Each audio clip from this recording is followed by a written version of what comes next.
Gemeinschaft, Gemeinschaftsgef, Gemeinschaft, basta, Gemeinschaftsgefühl. Mahirap man ito i-pronounce, isa to sa core concepts ng individual psychology ni Alfred Adler.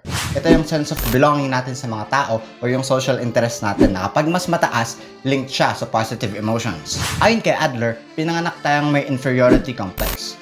Ito yung feelings of inferiority or nakakababa tayo and we're helpless as children.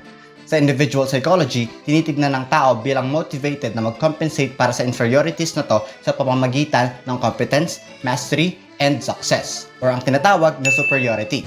Ang birth order daw ay may malaking role sa pag-shape ng personality ng isang tao. Ang mga panganay daw ay nakakatanggap ng buong atensyon at nakakaranas ng pagbaba sa trono sa oras na pinanganak yung unang kapatid. May tendency sila na umasta ng parang magulang dahil sa authority. Kaya sila ay high achievers, responsable, perfectionist, maaasahan, at minsan, bossy. Ang mga middle child naman ay nakakadama na hindi sila makakataas sa panganay kaya nagde-develop sila ng sariling strengths. May mga times na feeling nila di sila nabibigyan ng sapat na atensyon kaya nagde-develop ang independence at nagiging peer-oriented sila or sa friends lumalapit. Ang mga bunso naman ay never nakaranas na bumaba ng trono and sila yung pinaka-baby ng family kaya naman nagiging mataas yung confidence nila and nagiging adventurous sila.